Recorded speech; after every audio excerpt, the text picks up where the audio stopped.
There was a gap between young people and policymakers, and we tried to bridge that gap by involving young people in the new development agenda of the UN. So we cycled from Amsterdam to Cape Town to talk with young people about their priorities, and in the end we will present it to the UN and tell them what the priorities of young people are instead of the priorities of the old boys network. Yeah. The new development agenda is currently shaped, and it's very important that young people have a voice there.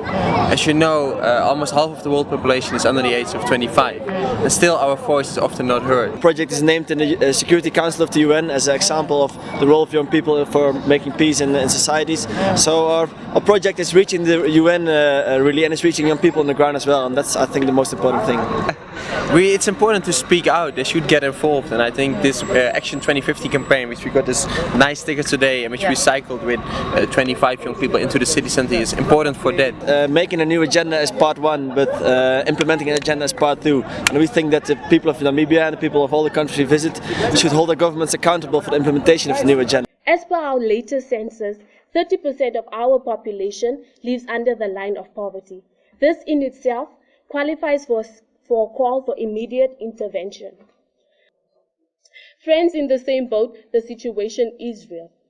And waiting on the government to wipe away our tears is a dream. Maybe it will, but have you ever asked yourself as to what role you can play? Let's face it, many young people living under poverty are most likely not educated. They do not have that key to open the doors to earn them the notification from FNB on the 15th of every month. People working would know what I mean. So if I were to conclude the role you can play as a young people, simply study. As a young person, simply study and get a certificate. When in a society, the standard of living, when a lot of people are living below a standard of living that is acceptable to people, then you can call that poverty. Action 2015 is all about, really taking action. It's not really about making policy. It's actually mobilizing the people, the youth, in trying to make sure that the youth understands what is really going on, in the world regarding, how these type of problems are solved.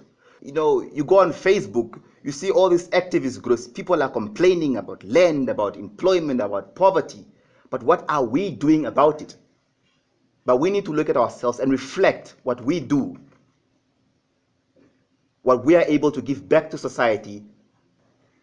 We need to take the first step of eradicating poverty. There are people suffering, and we need to help them through education, realistic, giving them advice on realistic dreams.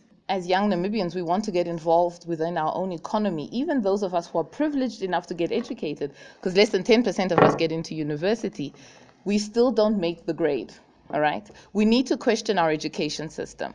Often our struggles are written off as the youth making noise, like I would like to quote our president when we're struggling for land. He says, the youth talk too much, okay? So how then do we best strengthen the relationship between the government and the individuals as the youth? Because we can take all the steps we want, like you keep telling us. We can say that we are gonna give to the youth in Kilimanjaro or whatever places, and we can say we are gonna start businesses. But at a point where those businesses are not endorsed by government, and at a point where there is no relationship between us as the youth and the government to actively promote those businesses, and they become useless. So I think that's the best way to eradicate poverty, at a point where that relationship is strengthened.